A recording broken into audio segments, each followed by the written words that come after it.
Сайн мэцгааны үзэгчтэй ингээд 2025 оны сүүлийн хагас жилд юу тохиолдох вэ? Төлөв байдал ямар вэ бичлэгийн 2 дугаар групп буюу өндгийг сонгосон үзэгчтэй маань нэмэлт эхлэхэд бэлэн болсон байна. Тэгэхээр та бүхний маань 25 оны яг сүүлийн хагас жилдээ анхаарах зүйл нь юу вэ гэхээр ерөнхийдөө ямар нэгэн зөрчил том хэмжээний олон хүмүүсийг хамарсан маргаан сүргэлтэн бослого байж болно тий. Иймэрхүү зүйлд бас оролцох магадaltaй байна. Тиймэрхүү зүйлд их ойрхон байгаад байна гэдэг ийм анхааруулга ирж байна.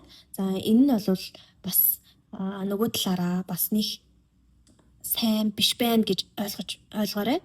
Ямар нэгэн эсэргүүцэл бослого тийм маргаан зөрчилдөөнд оролцож болохгүй нэ шүү. За дээрээс нь та бүхэнд маань бас ирж байгаа зүйл нь ирж байгаа энерги нь юу вэ гэхээр өнгөрсөн алдаанаасаа суралцах тий, илүү левел ахих, түвшин ахих, илүү хүчтэй болох, илүү зоригтой болох, илүү амжилт руу ойртож байна шүү гэдгийг илтгэж байна. За fuel үзэг маань гарч ирсэн бас нэг анхааруулах зүйл нь бол эрхчлөөд хэтэрхий эрхчлөөд байдлыг бас бити эрхэмлээрээ дээрээс нь аливаа аялал руу гарах, аялалд явахдаа, адал явдалд орохдоо тий шин зүйлийг эхлүүлэхдээ жоохон болгоомжгүйгээр орох тий аливаа зүйлийг бүгдийг ингээд судалж төлөвлөхгүйгээр ингээд эрсдэлтэй зүйл рүү хэтэрхий өөдрөг хүлээлттэй, том хүлээлттэй өөдрөг байдлаар орохоос бас сэргийлээрээ юмдаа бас няхур байгаарай гэдэг ийм анхааруулгууд байна.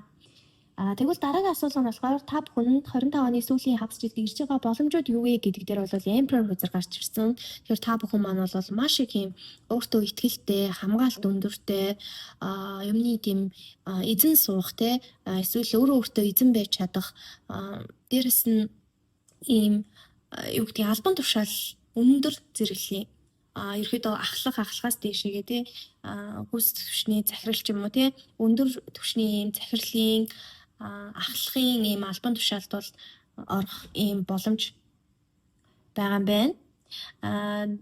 Тэгээд нэлийн ийм зарчимж, логик сэтгэлгээ сайтай, ийм ухаалаг тий бас болох иймэрхүү зүйлс бол ирж байна.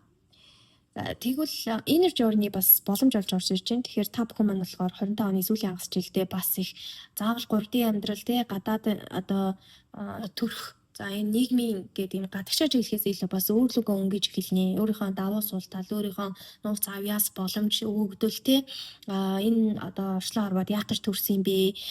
Ямар зорилготой төрсөн юм бэ? Миний сүнсний зорилго юу юм бэ? Миний өгөгдөл юу юм бэ гэдэг ч юм уу тий. Тэгээ миний давуу сул тал юу юм бэ? Энэ тэрэг гэдэг ч юм уу. Жаахан сүнслэг тал руугаа дотоод аюулуудыг нэлийн эхлүүлэх нэ. Миний сүдэр тал юу юм бэ тий? Гэх мэтлэн иймэрхүү байдлаар дотоод аюулыг бас эхлүүлэх бүрэн боломж болж орж ирж байна. Discernment орж ирсэн. Тэгэхээр энэ маань болохоор аливаа зүйлийг ялгаж салгах тийм мэлминүүд маш юутай гэсэн үг. Мэлмийн хүрд маш юм нээлттэй байна гэсэн үг. Тэгэхээр мэлмийн хүрд нээлттэй байна гэхээр сайн муу хүнийг мэдрэмжээрээ зүүн сайн муугаараа угаасаа ялгаж чаддаг. Үнэн худлын ярьж байгаа хүнийг ялгаж чаддаг болно тийм.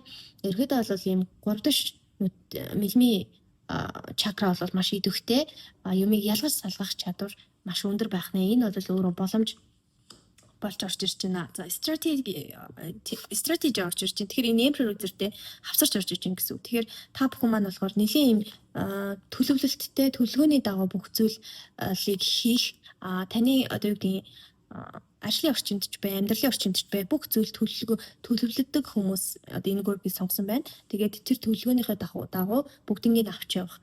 Бүхий л таны төлөвлөгөөнд тусгагдсан гэрийнхэн таньнаас нөхөд тань, ажлын хамт олон тань бүгдээрээ таны тоглогч байж чадах хэмжээний тийм их юм стратеги төлөвлөлт маш сайтай. Түүнийхээ ч гэсэн эзэн байж чадах тий бүх тоглолтыг өөрийн гараар өөрийн оюун ухаанаар бүгднийг удирдах ийм гайхалтай боломжууд бол орж ирж байна. Тэгвэл энэхүү боломжуудыг хэрхэн барьж авч чадах вэ? Яавал энэ боломжуудаа алдахгүй тий ашиглаж чадах вэ гэхээр за teaching үзэр гарч ирсэн. Тэгэхээр та бүхэн маань суралцах чадвараа гэх юм уу суралцах юм хүслээ, энерги бас сайн төвчүүлээрэй гэж байна. Хүмүүсээс хүн болгонд танд заах зүйл байдаг. Юу гэдэг юм хүн болгоноос аливаа зүйл болгоноос нэг зүйлийг сурч авах хэрэгтэй байдаг тий. Тэгэхээр суралцах ёсгүй тийм зүйл гэж ерөнхийдөө бол байдаггүй. Юмыг нөгөө сайнтай муутай нь ялгаж аваад өөртөө хэрэгтэйгээ одоо аваад тий хэрэггүйг нь хаяад гэдэг ч юм уу тий. Ерөнхийдөө бол бусдаас маш сайн суралцаарэ гэдэг ийм мессеж орж ирж байна. Дээрэс нь одоо юу гэдгийг нөгөө талаараа хүнийг бити дутуу үнэлээрээ. Тэр хүнд ч гэсэн танд одоо сурах ёстой тийм зан чанар, сурах ёстой хандлага ч юм уу, сурах ёстой мэдлэг тий иймэрхүү зүйл байгаа шүү гэдэг ийм мессежийг хүргэж байна. За тэгээ drink tea буюу энэ 25 оны сүүлийн авч ижил та бүхэн маань кофе энтер гэдэг ч юм уу тий газ дондаа иймэрхүү зүйлээс татгалзаад илүү ийм цайны соёл, цайны урлаг руу бас сонирхож үзээрэй гэдэг ийм мессеж ирж байна. Янз янзын цайнуудыг үнэрлээд, амтлаад, уугаад, бясалгаад тий ерөөдөө бол цайнд дурлах цайтай нөхөрлөх юм бол бас нэлээд том хэмжээний энергийг өөртөө авах нь шүү.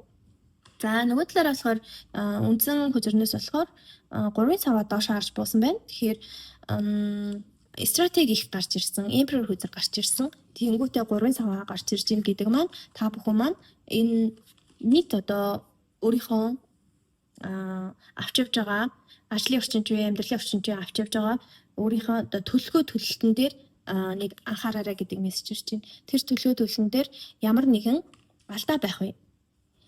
Тэр одоо төлөвлөгөөгөө маш нарийн судалж, маш нарийн тооцож B хувилбартай тий. Тэгээд дахиад ингээд сонголтуудтай хаашаа явбал дараа нь яах вэ гэх мэтчлэн одоо бүрэн хэмжээний, бүтэн хэмжээний төлөлтүүдийг маш сайн гаргаарэ гэдэг ийм мессежүүд тус хүргэж байна. За тэгвэл та бүхэн яг одоо yes or no буюу тийм үгүй гэсэн асуултанд хариулагдах нэгэн зүйлээ бодоорой. Тэгээ би тийм үгүйг нь гаргаж өгье. Та бүхэн минь бодсон байх гэж бодож байна.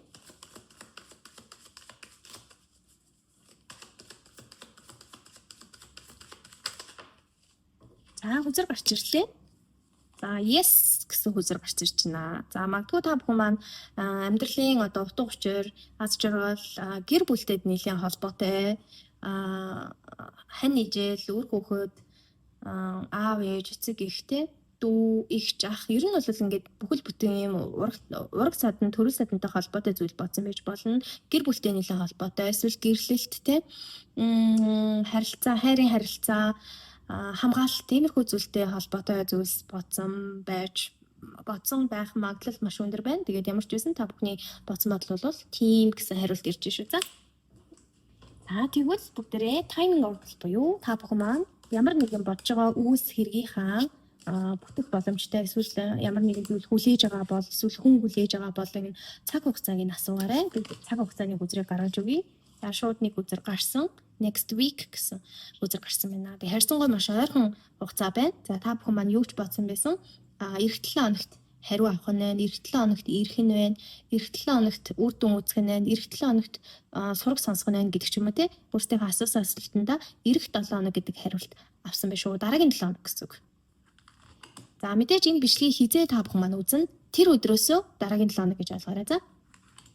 За ингээд нэмэлт уншилгаанаа лүүгээр өндөрлөлөө.